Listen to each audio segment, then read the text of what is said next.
Derek et Styles n'y étaient pas complètement au courant. Ils ne savaient pas complètement ce qu'il se passait. Tout ce qu'ils savaient, c'est qu'il se passait des choses étranges dans la forêt. On retrouvait par exemple sur des rochers d'étranges symboles qui leur étaient familiers. D'étranges symboles qui leur étaient familiers. Souvent, dans la forêt, ils retrouvaient dessinés dans le sable avec des griffes de loup, la spirale de la vengeance.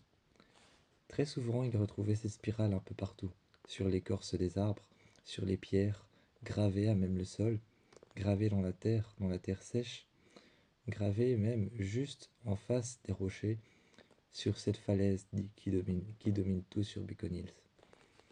Ils s'y étaient rendus et avaient trouvé quelques traces de sang sur un rocher. Sur un rocher sur le côté, ils y avaient trouvé quelques traces de sang.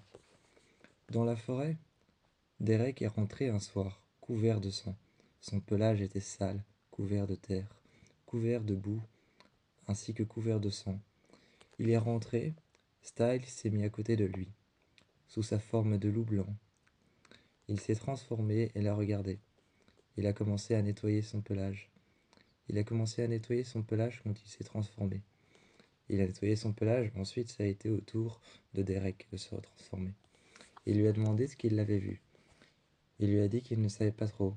Il avait vu une bande de loups. Une bande de loups, une sorte de meute de loups. Ils avaient tous un symbole rouge sur la tête. Ils avaient tous un symbole rouge sur la tête. Un symbole rouge qui avait été mis sur leurs pattes et un symbole rouge qu'ils avaient fait le long de leur dos.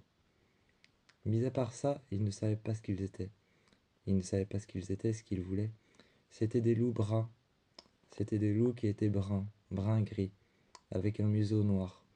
Ils avaient les pattes couvertes de sang, les pattes rouges, et ils avaient des symboles juste entre sur les oreilles et sur les pattes, ainsi que sur la queue et sur le dos. Ces symboles avaient été faits avec du sang. Et il avait pu sentir l'odeur du sang. Quand il était revenu, un soir, Styles lui a montré un rituel ancien, permettant de communiquer avec les esprits des morts, les esprits des dieux, les esprits des déesses, et de beaucoup d'autres créatures mythologiques. Derek ne savait pas trop quoi en penser, et il l'a regardé. Ils ont continué à faire des recherches, ce soir-là ils y sont allés à deux. Et les symboles qu'ils ont trouvés étaient différents, à chaque fois différents. Le rituel était à chaque fois le même, mais les symboles à chaque fois différents. Dans l'air, ils ont vu s'évaporer. Une sorte de lumière blanche, un aura blanc, ressemblant énormément à un loup énorme dans les airs, fait de lumière blanche, faite de poussière blanche, qu'il les a regardés pendant quelques minutes avant de disparaître sous l'effet d'un coup de vent, avant de disparaître sous l'effet de la fumée, avant de disparaître sous l'effet de la lumière de la lune. Il les a regardés. Ses yeux étaient noirs, mais entourés d'une lumière brillante. C'était un loup, sûrement une divinité ancienne, ou alors peut-être une créature mythologique, un loup, ou alors peut-être l'esprit d'un loup, d'un ancien alpha. Il y avait ce genre de créature qui rôdait dans la nature, ce genre de rituel. Il ne savait pas ce que c'était, mais chaque nuit il revenait. Il trouvait la spirale de la vengeance, qui était chaque fois dessinée sur le sol toujours plus grande. Il ne savait absolument pas ce que c'était, jusqu'à ce qu'un soir, un loup fasse éruption chez eux. Un loup fasse éruption chez eux et avait emporté l'un de leurs louveteaux. Derek, acharné et assoiffé de vengeance, commença à courir dans la forêt. Il se transforma sous l'effet de la vengeance et commença à courir. Sous sa forme de loup, il rattrapa le loup, le jeta contre un mur, contre un arbre.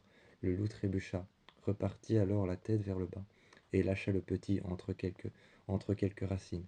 Styles le récupéra, s'acharna aussi sur un deuxième loup qui voulut le récupérer, qui voulut le blesser à la patte, qui voulut comme lui le scarifier à la patte afin que du sang coule à sa patte. Ce loup voulait le scarifier, voulait le mordre avec ses crocs avant, afin qu'il puisse être tatoué comme eux, afin qu'il puisse avoir les mêmes tatouages qu'eux, les mêmes marques qu'ils avaient, les marques de sang. C'étaient des marques de scarification au niveau des pattes, car chacun des loups boitait un peu. Ils boitaient un peu à cause de l'entaille qu'ils avaient dans la patte arrière et dans les pattes avant. Il a voulu lui faire la même chose, Il a voulu lui faire la même chose, ce loup qui s'est attaqué à lui, mais Styles a réagi à temps, pour pouvoir ensuite récupérer le petit. Ce soir-là, il ne savait absolument pas ce qui s'était passé. Styles a directement alors lavé ses pattes. Il a directement lavé ses pattes en les trempant dans l'eau, d'un ruisseau, un vieux ruisseau abandonné, qui passait en dessous des racines d'un arbre. C'était justement là qu'il avait mis ses petits. Quand il a vu les yeux de ses petits, il les a récupérés. Il les a récupérés et les a emmenés. Ils sont rentrés. Et quand ils sont rentrés, ils ne savaient toujours pas ce qu'il se passait. Mais le lendemain, c'était la même chose. Ils étaient repartis pour de nouveau aller voir. Et c'était le même rituel, le même combat, le même acharnement, et le même Dieu dans les airs. Mais il fallait maintenant demander peut-être à Lydia. Peut-être que Lydia en savait plus. Peut-être que Lydia en savait plus. C'était une sorcière. Et eux avaient l'intention d'incarner la présence de démons, d'identités, de présence paranormale, et d'autres créatures mythologiques. Donc ils se sont adressés à Lydia. Une fois qu'ils étaient au lycée, ils ont été chercher Lydia. Ils avaient fait une photo, Styles avait fait une photo avec son GSM de ce loup un soir, et lui avait demandé si elle avait déjà vu cette chose. Soudainement, Lydia s'est arrêtée de parler. Elle s'est retrouvée seule dans les couloirs du lycée, à marcher, entendant des hurlements de loups, entendant des échos lointains ressemblant à la voix de ses amis, à la voix de Allison, à la voix de Allison, à la voix de Malia, à la voix de Styles, de Derek, à la voix de tout le monde autour d'elle qu'elle entendait. Elle marchait toute seule dans les couloirs, et quand elle a ouvert les portes, elle s'est retrouvée aux collines de Beacon Hills, surplombant la ville. Elle a regardé, et ce loup s'est adressé à lui. Elle s'est adressée à lui, sous la forme d'un énigme, en lui disant « Je fais de la lumière, mais je suis obscur. Je suis obscur, et je parle. Je parle, mais je n'ai pas de bouche. J'ai un travail. Je gère la terre. Je surveille, mais je n'ai pas Dieu. Mon travail sur terre est de gérer quelque chose. Lequel ? Une fois que l'énigme était terminée, elle alla le répéter, que ce loup s'était adressé à elle dans sa vision, qu'elle lui avait dit « J'ai un travail sur terre, mais je ne suis pas sur terre. Je parle, mais je n'ai pas de bouche. J'observe la terre, mais je n'ai pas Dieu. Mon travail sur terre est le suivant, mais lequel ? Ils ont cherché pendant des heures, mais n'ont jamais trouvé, jusqu'à ce que Lydia eut une révélation un soir, une sorte de vision, pas totalement fausse ni totalement réelle. J'observe la lune, j'observe la terre, mais je n'ai pas Dieu. Je vous écoute, mais je n'ai pas d'oreille. J'ai un travail, mais lequel ? Il s'agissait de la lune. Je n'ai pas Dieu, mais j'observe la terre. J'ai un travail, mais lequel ? Les vents et les marées. Je vous observe, mais je n'ai pas Dieu. C'était la lune, il s'agissait de la lune. Alors peut-être que ce rituel était en lien avec la lune. Mais il leur fallait encore chercher et creuser, trouver qui étaient ces loups qui pratiquaient ces rituels étranges. Tout avait commencé avec Kira dans sa chambre, qui lisait un livre que sa mère lui avait prêté. Les caractères étaient anciens, mais elle savait décrypter exactement ce que ça voulait dire. Elle savait décrypter exactement ce que chaque caractère voulait dire. Les caractères étaient anciens, et elle lisait ce livre en tenant chaque couverture contre son lit. Elle était assise et était en train de le lire. Scott était en train de la regarder. Elle était occupée à lire son livre et elle regardait Scott. Elle regardait Scott de temps en temps et relisait les caractères. À un moment, Scott s'est mis à côté d'elle et lui a demandé, en déplaçant ses cheveux en déplaçant ses cheveux qui étaient sur ses épaules, il déplaçait les cheveux de Kira et les mettait dans son dos. Il s'est mis près d'elle et lui a demandé « Qu'est-ce qui se passe? Ça ne va pas ?» Kira a tourné la tête, l'a embrassé et lui a dit que tout allait bien. Ensuite, Scott s'est avancé et lui a demandé « Qu'est-ce que tu lis ?» Elle a levé le livre, lui a montré que c'était une image du kitsune, une image du kitsune complètement brûlante, une image brûlante avec une flamme ardente, avec une sorte de sabre, un katana, tel que le même que le sien. Elle lui a montré cette image avec un katana, le même que le sien, séparé en plein de petits morceaux, de petits morceaux métalliques, avec un kitsune qui avait l'air plus menaçant que le sien, avec 7 queues, un renard. Elle était en train de lire « Celui qui entretiendra la flamme du renard, celui qui entretiendra les 7 queues du renard, celui qui protégera son feu, celui qui est protecteur de lumière, celui qui garde la flamme, celui qui intensifie sa flamme, celui qui augmente et garde son pouvoir au chaud, celui qui brûle d'intensité, celui qui tient le katana en main, celui qui garde le pouvoir du renard, celui qui entend son cri, celui qui connaît ses pleurs, celui qui connaît ses émotions, celui qui sait son histoire et celui qui est là en lui, est condamné à se répéter encore et encore, condamné à quelque chose qui va lui arriver. Inquiète, elle a regardé Scott. Scott a pris le livre et l'a fermé, en lui disant que c'était certainement que des légendes. Il a fermé le livre, l'a mis à côté, Kira l'a repris et a dit « Mais regarde le chapitre suivant. Celui qui se retrouvera enfermé dans le feu sans fin. Celui qui se retrouvera prisonnier des flammes. Celui qui se retrouvera prisonnier d'un feu sans fin. Prisonnier du visage et du regard du renard. Celui qui se retrouvera prisonnier d'une cage à 7 queues. Celui qui se retrouvera prisonnier à l'intérieur des flammes. Celui qui protégera les flammes. Celui qui protégera son sabre. Celui qui se battra et se débattra encore, tournera en rond dans un cercle vicieux.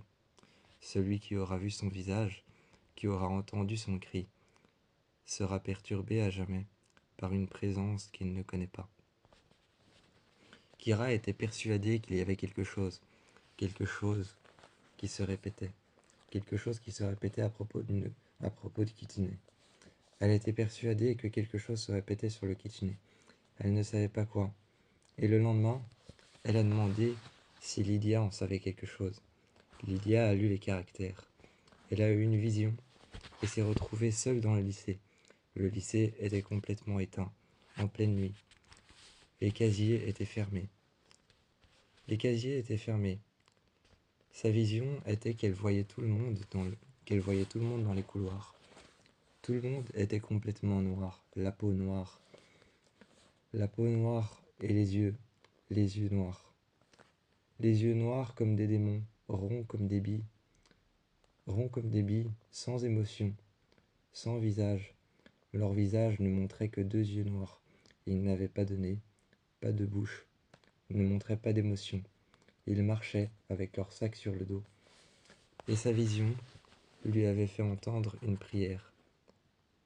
Akate, nakate, akate, enkate nakate, akate, enkate, ekate nakate, enki ate, akate en ikate, akate enkate, enkate en ikate, oshia en ashio, ashio en oshia, oshia en akate nikate, hoshia en hashio, hoshia en hashio, akate nikate, akate nikate, akate nikate, ikate nakate, hoshia hashio, hoshio hashua hishio, ikate, nakate, ikate. Et ça se répétait encore et encore. Un moment, Lydia regarda le livre très fixement. Styles, Scott, Scott lui avait demandé ce qui se passait. Lydia retourna le livre. Elle retourna le livre, et il était écrit que celui qui a plongé dans les bras du kitsune, que celui qui a plongé dans ses bras, que celui qui s'est fait entourer par la protection de ses sept queues, que celui qui garde sa flamme, que celui qui se protège de lui, que celui qui protège le kitsune, que celui qui se protège de ses ennemis, soit protégé à son tour.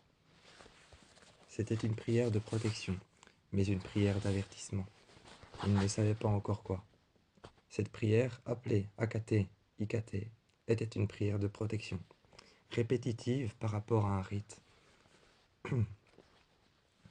Alors que le jour était venu, Styles s'était retrouvé avec Scott dans le parking. Il avait arrêté sa voiture, mais quand il avait arrêté sa voiture s'est arrêtée complètement. Les phares se sont éteints, le moteur s'est éteint, et Kira était juste à côté. Une fois rentrés dans le lycée, ils ont regardé Kira. Et elle les a regardés en leur demandant ce qui se passait. Ils lui ont demandé si elle y était pour quelque chose, pour la voiture de Styles qui s'était arrêtée. Ils ont avancé un peu plus dans les couloirs. Styles a ouvert son casier et a regardé les lampes qui étaient en train de clignoter. Les lampes se sont éteintes et rallumées. Kira a regardé Scott et Scott a regardé Kira. Scott a regardé Styles et ils l'ont regardé tous les deux. Elle a dit qu'elle n'y était pour rien. Et à un moment, Scott a demandé à Kira de se retourner. Kira lui a dit pourquoi. Elle lui a demandé pourquoi, qu'est-ce qui se passe. Elle a commencé à reculer, comme si elle avait peur de lui. Scott lui a dit que non, c'était pas ça, mais que le kitsune était en train de sortir juste derrière. Il y avait un aura orange derrière elle, que tout le monde pouvait voir. Le kitsune était en train de sortir de son corps, alors qu'elle ne le maîtrisait pas et qu'elle ne l'avait même pas fait sortir. Il fallait trouver une solution pour le maîtriser. Ils avaient été à Ekenhouse. L'avaient enfermé dans une pièce remplie d'appareils électroniques, surtout utilisés pour les banshees. Ils l'avaient enfermé avec Lydia, à Ekenhouse pendant une nuit. Et Lydia avait rapporté certaines visions qu'elle avait eues. Elle avait rapporté tous les événements qui s'étaient passés. Effectivement, il était impossible maintenant de contrôler. Il était impossible maintenant de le contrôler. De contrôler le kitsune, qui avait maintenant pris le pouvoir sur Kira. Le kitsune avait pris le pouvoir sur Kira, la contrôlait.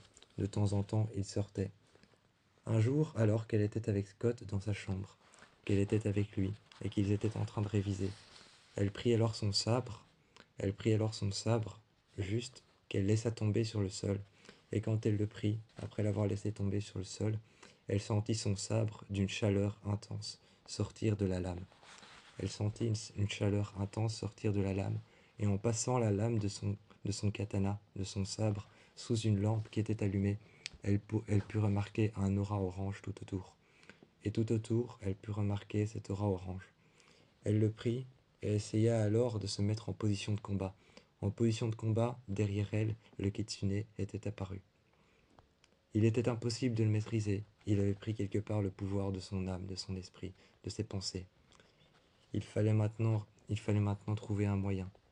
Mais le moyen le plus barbare de réussir à le contrôler, de réussir à rentrer à l'intérieur de l'esprit de Kira, de réussir à contrôler le kitsune, de le trouver, de prendre le kitsune et de le faire ressortir.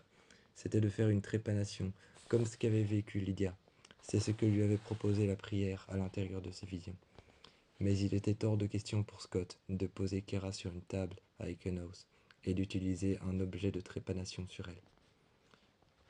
Ils en avaient parlé à une certaine personne qui était enfermée. Une certaine personne enfermée à Ekenhouse connaissait beaucoup de choses sur l'histoire du kitsune. Il leur a fait cadeau d'un petit livre en cuir avec des caractères très anciens, du japonais archaïque. C'était écrit en japonais archaïque, des symboles que Scott ne comprenait pas, des symboles que Kira ne comprenait pas. Ils étaient en train de lire, et quand ils étaient en train de lire, Lydia retranscriva alors sur une feuille blanche à côté tous les symboles les uns après les autres. Tous les symboles, les plus petits soient-ils, les plus grands soient-ils, les plus compliqués soient-ils, les plus grands soient-ils, elle les retranscrit les uns après les autres. Elle bougea alors certains symboles qui étaient petits, qui étaient tous les symboles qui étaient petits et tous les symboles qui étaient assez grands. Elle les compara, les divisa en deux. C'était une sorte de puzzle. C'était une sorte de puzzle. Elle divisa les gros symboles compliqués, elle les divisa en deux. Elle les rapprocha des petits symboles, et cela forma des lettres. Cela forma la malédiction qui s'abattra sur celui qui protège le kitsune. La malédiction qui s'abattra sur celui qui protège la flamme du kitsune. La malédiction qui s'abattra sur celui qui protège ses 7 queues. La malédiction des 7 queues du kitsune le transformera en démon. Celui qui garde le kitsune, celui qui garde son sabre auprès de lui, sera contraint d'être sous le pouvoir du kitsune. Il fallait maintenant qu'il trouve de quoi il s'agit. Et de quoi s'agit cette malédiction? Qu'est-ce qui va arriver à Kira? Il était temps maintenant pour Scott d'élaborer un plan, et pour Styles de lui faire part de ses plans. Il fallait qu'il trouve un plan, et avec Scott, il s'était retrouvé chez lui. Il lui avait parlé de tout ce qui s'était passé, de tout ce que lui avait pu voir, de tout ce à quoi il avait assisté avec lui. Les lampes qui s'étaient éteintes, qui avaient clignoté, le lycée entier qui s'était retrouvé en noir, les visions de Lydia, ces symboles et cette prière qui se répétaient. Tout ça, il fallait maintenant qu'il trouve un sens à tout ça. La vallée des glaces, des Asgeda, avait été détruite à cause d'une balise de contrôle qui était tombée depuis la terre. Elle était tombée depuis le ciel sur la terre, et la vallée des Asgeda avait été détruite. Un jour, les Asgeda décidèrent d'attaquer, parce qu'ils pensaient que c'était la faute de Clark. Clark, alors, lança un assaut. Tout le monde était déjà sur les vallées avec leurs armes. Ils attendaient les Asgeda avec impatience. Clark surtout, qui était juste en train de rendre les armes. Elle rendait les armes et marchait sans ces armes qu'elle avait posées au sol. Elle les avait posées juste devant un rocher. Elle marchait sans les armes, les mains levées, vers les Asgeda qui étaient en train d'arriver. Ils étaient en train d'arriver à cheval, et ils étaient en train d'arriver tous en groupe. Une horde de Asgeda qui était en train d'arriver. Des guerriers, des espions. Ils étaient tous armés, avec leurs lances, leurs machettes, leurs couteaux. Ils étaient en train d'arriver. Ils étaient maquillés en blanc. Ils étaient maquillés en blanc avec du maquillage de glace, de terre, qu'ils avaient fabriqué eux-mêmes. Clark est arrivé et leur a demandé ce qui s'était passé. Pourquoi est-ce qu'ils pensaient que c'était leur faute? En leur demandant qu'est-ce qui s'était passé, elle essaya alors de conclure un marché. Elle essaya de conclure un marché, mais les Asgeda la menacèrent quand même avec leurs machettes, avec leurs couteaux et avec leurs lances. Ils leur demandèrent d'avancer dans un endroit creux où ils pouvaient se retrouver seuls. Ils se sont alors retrouvés seuls derrière une montagne, une petite falaise là où plus personne, l'assaut qu'elle avait lancé afin qu'ils arrivent, l'assaut qu'ils avaient lancé, avec Murphy, Monty, Echo, qui était déjà prête et qui faisait partie des Asgeda, était en train de viser son propre clan. Elle n'était pas trop d'accord, mais Raven de l'autre côté qui était en train de préparer un vaisseau pour pouvoir disparaître aussitôt qu'ils étaient venus, était en train de regarder l'assaut qui était en train de se préparer à tirer. Clark s'est retourné et a simplement fait un signe de la main. Elle a fermé le poing pour montrer qu'ils ne devaient pas tirer. Ils ont alors tous déchargé et ont déposé les armes. Elle a alors expliqué qu'ils avaient tous déposé les armes. Les Asgeda ont expliqué qu'il y avait une sorte de balise de contrôle, un vaisseau qui était tombé de leur côté de la montagne, et que de leur côté de la montagne, l'endroit dans lequel ils vivent, le lac des glaces, avait été complètement contaminé. L'eau n'était plus buvable, et ils n'avaient plus de vivres, plus d'eau pour pouvoir survivre. Il fallait qu'ils s'installent dans la vallée avec eux. Dans l'endroit dans lequel ils vivent. Il fallait qu'ils partagent le clan ensemble, mais c'était hors de question. C'était hors de question pour Clark, pour tout le monde, pour Bellamy, pour Clark. Négocier ça était hors de question. Clark a alors conclu un marché. En concluant un marché, elle avait été voir le roi et la reine. Elle avait été voir le roi, la reine, en tout cas le chef des Asgida. Il s'agissait d'une femme sage et obscure, au passé troublé. Cette femme sage et obscure, au passé troublé, était quelque part la reine des Asgida, mais elle s'occupait plus de former les jeunes afin de les rendre plus forts, afin de les rendre plus vaillants, et d'en faire de petits espions, de petits guerriers. Elle s'occupait de eux afin de les rendre vaillants et d'en faire de grands guerriers Asgida, de grands espions, comme Echo. Quand elle est arrivée devant cette femme était vêtue d'un morceau de squelette, des cornes, qu'elle avait accrochées avec de la ficelle sur son front. Elle avait des maquillages de guerre blancs, et l'homme qui l'accompagnait, certainement son mari, ou alors peut-être l'homme simplement qui devait l'accompagner, comme étant son roi, ou alors la personne qui l'accompagne sur le trône des Asgeda, l'a regardée et lui a dit: Que nous proposes-tu, petite femme? Que nous proposes-tu comme marché? Elle s'est avancée et a dit: Je vous propose, avec toute mon équipe, de venir chez vous. On retire cette chose, on la vérifie, on regarde si elle est dangereuse ou pas, et on l'emmène dans notre clan. Les Asgeda ont accepté. Les Asgeda sont revenus avec Clark, menacés toujours par les Asgeda sont revenus avec Clark dans la vallée, là où tout le monde était prêt à tirer. Quand ils sont revenus avec Clark, Clark avait 2 machettes sous la gorge. Clark avait 2 machettes sous la gorge, mais elle tenait son arme. L'un des Asgeda qui était sur un cheval tenait sa machette plus près de sa gorge, car il avait remarqué qu'elle était prête à tirer au moindre mouvement brusque. Au moindre coup de machette, au moindre coup de couteau, ou au coup de lance dans son dos, elle était prête à se retourner et à tirer sur eux. À un moment, quand il resserra la machette un peu plus, elle dit alors à tout le monde de lâcher les armes. L'homme qui était sur le cheval la regardait, retira alors les machettes en lui disant: Dis à tout le monde de lâcher les armes. Elle dit alors, en s'avançant dans la vallée, à tout le monde de lâcher les armes. Tout le monde lâcha les armes, et Raven, qui était occupé à préparer un vaisseau, à préparer des balises et à préparer les combinaisons pour chacun, était en train de se retourner. Tout le monde lâcha les armes. Elle dit alors qu'ils allaient échanger la vallée. Il dit alors qu'ils allaient échanger le camp, qu'ils allaient leur laisser le camp, qu'ils allaient échanger le camp contre un simple marché. Le marché, c'était de retirer cette chose du lac, et qu'elle avait besoin de Raven. Elle a marché le long de la vallée, a été parler à Raven, et lui a dit: J'ai besoin de toi pour conclure un marché avec les Asgeda. Raven est arrivé. Raven est arrivé et lui a dit: T'as besoin de moi, qu'est-ce que je veux faire? Même si elle était énervée contre Clark, elle lui a dit: Il faut que tu retires un vaisseau qui était apparemment tombé chez eux. Les Asgeda ont emmené Raven avec elle. Les Asgeda ont emmené Raven avec elle, avec Clark, les ont emmenés toutes les deux. Les Asgeda ont montré à Clark où est-ce qu'il se trouvait, où est-ce qu'il avait atterri. Il avait atterri dans un coin, le coin le plus fertile de la vallée. Elle est arrivée et Raven a tourné autour, regardant cette balise de combustion, qui était simplement une balise tombée d'un vaisseau, transportant des vivres et de la nourriture.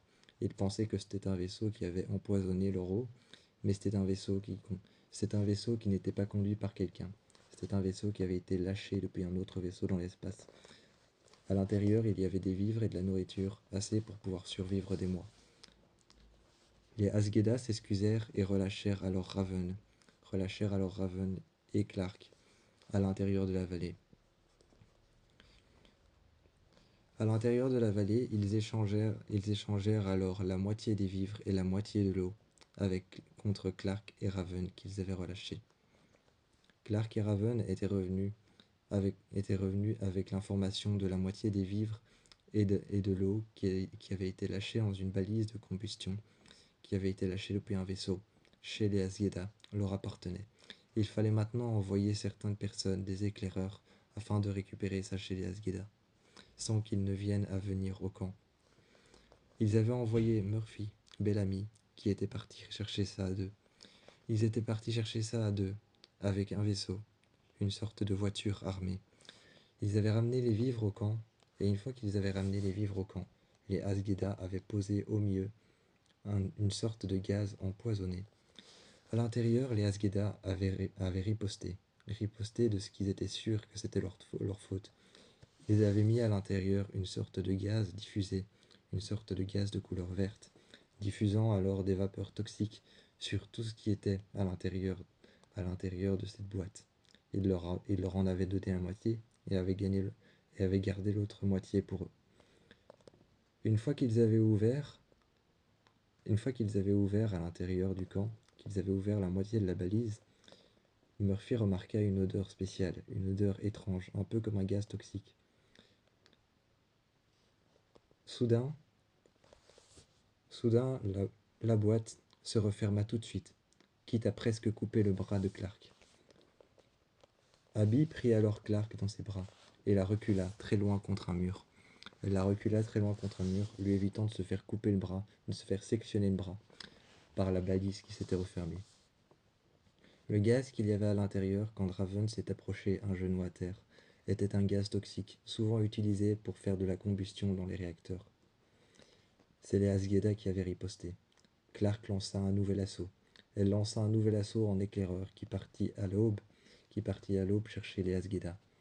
Elle n'attendait plus qu'une réponse, et attendait fermement devant. Elle attendait fermement avec son arme et avec tout un assaut. Elle attendait fermement juste devant le camp, et avait envoyé cet assaut qui était parti dès la nuit, dès l'aube, avec trois voitures blindées. Elle aussi les avait suivis avec Raven, et avec Abby, qu'elle avait demandé à sa mère de la suivre. Elle les avait suivis aussi avec une voiture blindée, afin de voir pourquoi est-ce que les Asgeda avaient fait ça.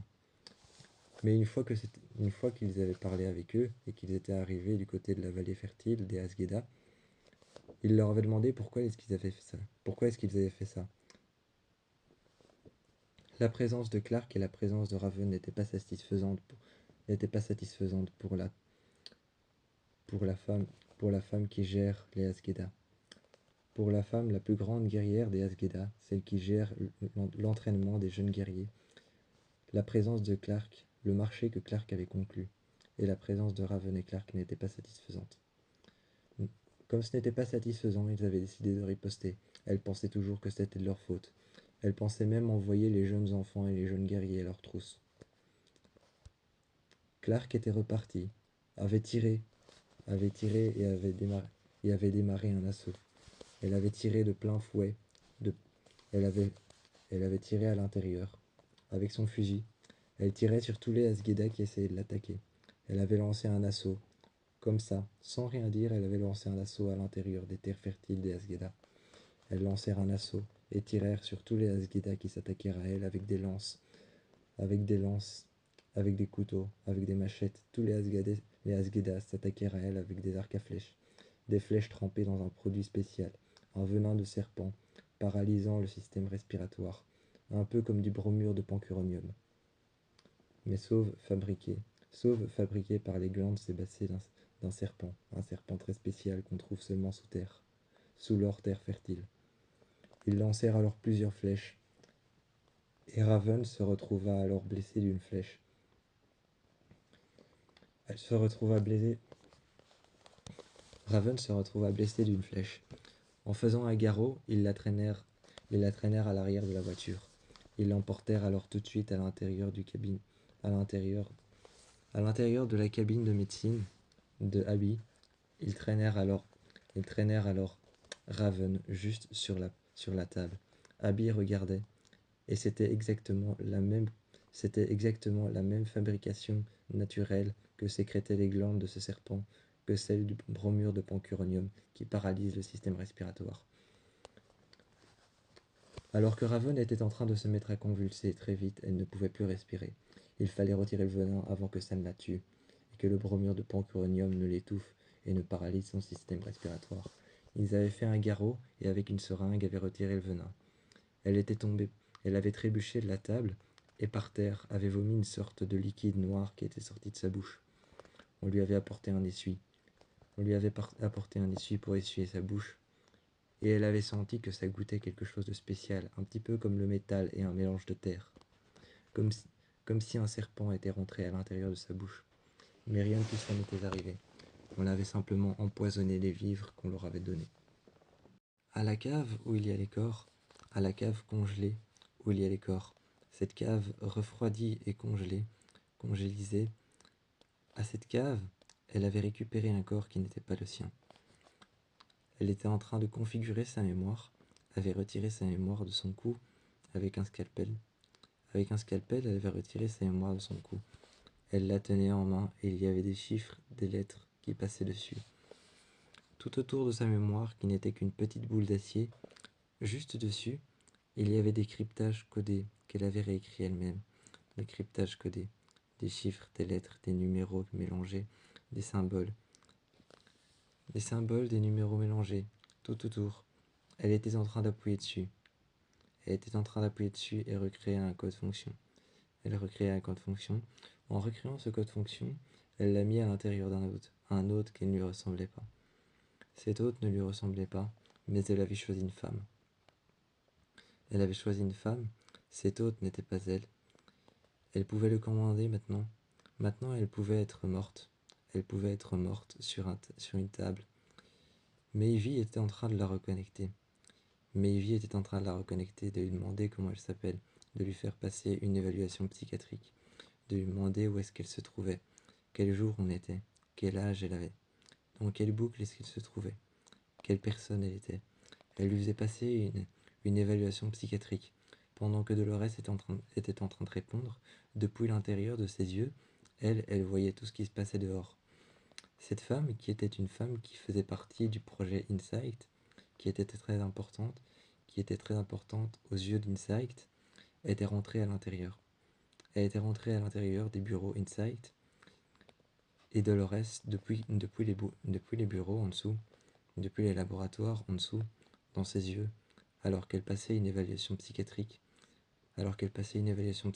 pour reconnaître qui elle était, qu'on était en train de reconfigurer sa mémoire, depuis ses yeux ouverts, en train de regarder Maevie, elle était en train de répondre aux questions, et en même temps, à travers ses yeux, elle voyait ce que faisait la jeune femme qu'elle avait configurée. Elle avait mis sa mémoire et avait échangé sa mémoire à l'intérieur. Et ce n'était pas parce que Maevie était en train de configurer sa mémoire, une nouvelle mémoire, et de lui réécrire une nouvelle boucle, qu'elle ne pouvait pas la commander. Elle est alors rentrée chez Insight, à récupérer cette arme qu'avait créée Serac, et Ankara ensemble, cette arme mentale. La jeune femme voulait la récupérer pour pouvoir faire une mise à jour. Elle était en train de commander le moindre de ses faits et gestes. Elle commandait le moindre de ses faits et gestes et la jeune femme a récupéré l'arme. Elle est partie, un vaisseau est arrivé et s'est posé juste devant l'immeuble de Serac, l'immeuble de Insight. À l'intérieur, une mise à jour était faite. Caleb l'attendait à l'intérieur du vaisseau. Elle a pris une tablette. Qu'elle a branchée tout de suite à cette arme, à cette petite boule noire avec un œil rouge à l'intérieur et une sorte de mini-cœur humain qui était en train de battre pour lancer une sorte d'énergie. Elle bougeait, l'œil rouge à l'intérieur de cette boule noire était en train de bouger et de regarder, de scanner cet hôte qui l'avait pris, qu'elle avait connecté à une tablette avec une petite clé USB. Elle était en train de changer complètement les codes. Elle était en train de changer complètement les codes mentaux de l'arme. Cette arme n'allait plus utiliser les démons, mais allait utiliser les bons souvenirs des personnes. Elle avait changé les codes de l'arme, les codes mentaux de l'arme, ces codes qui lui avaient été écrits par Serac et par Ankara. Ces codes lui avaient été écrits, elle était en train de les changer. Ensuite, elle est revenue. Le vaisseau s'est posé un peu plus loin. Caleb a piraté depuis cette arme. Depuis cette petite boule, il a piraté Insight, et elle avait piraté la petite boule. Elle l'a déposée sur une tablette qu'elle a donnée à Caleb, et Caleb, lui, était en train de pirater les données. Une fois la petite boule, une fois la chose, l'arme qui était posée sur la tablette était en contact direct avec la petite boule noire. La petite boule noire, cette arme mentale qu'il fallait juste tenir en main afin qu'elle rentre dans le subconscient et dans la boucle écrite par les humains, dans un hôte, afin qu'elle rentre dans sa boucle et qu'elle cherche les démons les plus enfouis. Cette boucle, cette fois-ci, allait être rompue, les boucles dans lesquelles elle rentrait. Alors que Caleb était en train de rentrer à l'intérieur de Insight, des bureaux d'Insight, depuis cette arme qui était liée directement à Roboam. C'était une sorte de Roboam version miniature, qui ne calculait pas les boucles, de Caleb, ou qui ne calculait pas les boucles de Dolores, ou encore de Charlotte, qui ne calculait les boucles de personne, mais qui simplement rentrait à l'intérieur des boucles. Cette chose rentrait à l'intérieur des boucles, donc elle les calculait aussi, mais elle rentrait à l'intérieur et cherchait les pires démons, leurs pires souvenirs, afin de les hanter et de les arrêter. Désormais, alors que Caleb avait piraté Insect et qu'il était rentré à l'intérieur, le mode arrêt-fonction motrice était interdit. Il l'avait rompu sur Dolores. Dolores avait penché son cou et avait ouvert un espace de clé USB dans son cou en retirant un morceau de peau. Caleb avait retiré l'arrêt-fonction motrice de la mémoire de Dolores. Dolores est rentrée dans le bâtiment de Insight et est venue rechercher des papiers. Elle a parlé avec Ankara, s'est mise en position de force en disant qu'elle avait complètement effacé les données de leur arme, qu'elle avait inversé la viabilité de leur arme. Elle était en position de force et expliquait tout ce qu'elle avait fait, qu'elle avait juste effacé la viabilité de leur arme, qu'elle avait effacé et détourné le code fonction. Elle les a regardés avec une coupe de champagne et avec une bouteille à côté d'elle, en leur disant « J'ai détourné le code fonction, j'ai tout arrêté, et la personne que vous voyez là en train de régler quelque chose sur RoboAm, ce n'est pas moi. » Alors qu'elle expliquait lentement et sagement, et que tout le monde était en train de pointer une arme sur elle, alors que tous les gardes de Serac et de Ankara étaient en train de pointer une arme sur elle. Elle regardait les viseurs sur son corps et était exactement au même endroit que là où elle avait réussi à tuer son reflet, qui n'était qu'une menace pour elle, la nouvelle arme de Serac. Exactement au même endroit, dans la même salle, assise au même endroit. Elle les regardait et répéta alors le même discours. Si vous êtes intéressé par ce que je dis, si vous m'écoutez attentivement, peut-être que je vous servirai une coupe de champagne. Peut-être même que vous aurez droit à un tour en vaisseau avec moi. Un vaisseau était en train de voler juste en face, derrière elle. Serac était en train de la regarder et de lui dire si tu crois que je vais que je vais accepter un tour en vaisseau ne serait-ce qu'avec toi, ou accepter de me taire et de t'écouter. Elle s'est avancée et a dit, mais bien sûr que vous allez m'écouter, parce que vous savez très bien qu'au fond de vous, cela vous intéresse au plus profond. Et puis vous êtes sûr que je suis sûr que vous savez que cette personne qui est occupée avec Roboam, ce n'est pas moi. Je suis sûr, a-t-elle dit, que cette personne là-bas, qui est occupée avec Roboam, vous savez que c'est pas moi. Vous savez que j'ai fait quelque chose à cette personne, que j'ai détourné son code, son code d'arrêt et d'image, tout ce qu'elle voit, que j'ai détourné sa boucle pour qu'elle puisse simplement me rendre les bonnes informations. Donc vous voulez en savoir plus. Serac s'est assis et a dit « Je vous écoute » en se servant un verre de champagne. Mais elle est partie, sans redonner ne serait-ce qu'une simple information. Dolores est partie. Les gardes ont essayé de lui tirer dessus. Et Dolores s'était inventé une nouvelle viabilité, une nouvelle protection. Dans sa main, elle avait implanté une puce, et en se retournant, un dôme transparent s'était formé autour d'elle. Un dôme transparent s'était formé autour d'elle, aussi infime et aussi fin qu'un cheveu, mais aussi solide que du plexiglas. Ce dôme transparent tout autour d'elle s'était formé. Elle avait marché jusqu'à l'autre occupée avec Roboam. Elle avait récupéré sa mémoire, l'avait remis à l'intérieur d'elle, avait récupéré sa propre boucle, avait alors fermé. Elle a alors fermé tout simplement à récupérer la puce qu'il y avait dans sa main, qui lui procurait cette protection, à ce dôme. Elle avait récupéré la puce. Elle est repartie et quand tout le monde a tiré sur elle, elle a disparu. Elle a disparu, est devenue invisible et a disparu sous l'apparence de plusieurs formes, des pentagones qui l'ont fait disparaître très vite. Ces hexagones qui se formaient tout autour d'elle et qui la faisaient disparaître petit à petit, Son corps commençait à devenir invisible, formant des pentagones et des hexagones. Ses bras se sont mis alors à disparaître, sous hexagones qui devenaient aussi transparents qu'une vitre et aussi invisibles qu'ils ne le paraissent. Ses bras commençaient à disparaître sous des hexagones. Les hexagones ont rejoint son corps, et son corps a commencé à disparaître. Plein de petits hexagones sont apparus sur son corps. Ils sont devenus aussi transparents qu'une vitre. Aussi transparents qu'une vitre et aussi invisibles lorsqu'ils se touchaient tous. Elle était partie et s'était téléportée. Elle était arrivée de l'autre côté de la porte. Elle a ouvert la porte, a regardé tous les gardes et a tiré dans l'assaut. Elle a tiré dans l'assaut avec son arme. Une fois qu'elle avait tiré sur tout le monde, sa viabilité était plus importante que celle que Serac pensait. Elle avait, elle avait réussi à augmenter sa viabilité de plusieurs pourcentages et avait réécrit son code fonction. Elle était désormais plus fonctionnelle et plus apte au combat. Elle avait des protections beaucoup plus. Elle avait régénéré ses protections. Ses protections étaient beaucoup plus viables, comme par exemple le pouvoir de se mettre à se transformer en invisible, de se mettre à se transformer d'une manière invisible, ou alors de se faire un dôme autour d'elle en implantant une puce dans la paume de sa main. Toutes ces viabilités qu'elle avait réécrites elle-même et qu'elle avait inventées par des codes fonctions, des codes de mise en arrêt sur son ancienne boucle qu'elle avait inventée.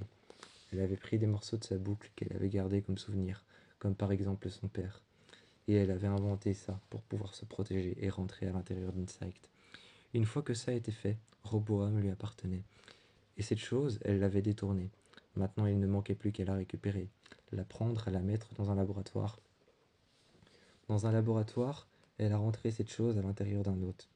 Elle a rentré elle a rentré cette arme à l'intérieur d'un hôte. Cet hôte est devenu complètement fou, car il était hanté par ses démons, et cet hôte avait été reprogrammé. Il avait été reprogrammé, avait été remis en ligne. Il avait été remis en ligne sur sa boucle, et Dolores a ouvert son crâne, a retiré un morceau de peau. À l'intérieur, elle y a mis cette arme mentale. Il était désormais hanté par ses démons. Sa boucle, c'était la même qu'avant, mais répétée dans les moments les pires qu'il a pu vivre et qu'il a vécu. Sa boucle se répétait encore et encore. Il pensait qu'il était déjà mort et commençait à devenir fou. On l'a alors enchaîné dans un grand endroit avec un siège capitonné. Un siège capitonné et des chaînes accrochées à ses mains. Il était devenu fou, pensait qu'il était mort. Et derrière cette baie vitrée sur laquelle il y avait une tablette accrochée, sur lequel il y avait une tablette, elle s'est approchée. Dolores s'est approchée et elle a regardé dans un moment de silence. Elle a alors fermé la lampe. Elle a fermé les lampes à l'intérieur, a fermé la vitre et une sorte de grande cage vitrée et en métal est apparue devant la vitre. La vitre s'est fermée. La vitre est devenue de plus en plus teintée, jusqu'à en devenir complètement foncée et à ne devenir plus qu'un mur noir. À côté, il y avait un pad pour pouvoir gérer une tablette qu'il y avait sur la vitre. Elle a alors géré sur la tablette l'intérieur du confort de la prison et a resserré au bord de ses poignets et au bord de ses chevilles les chaînes qui l'enchaînaient à la chaise. Il était devenu fou et tous les jours Dolores venait lui ouvrir le crâne pour pouvoir voir comment allait la viabilité de cette chose.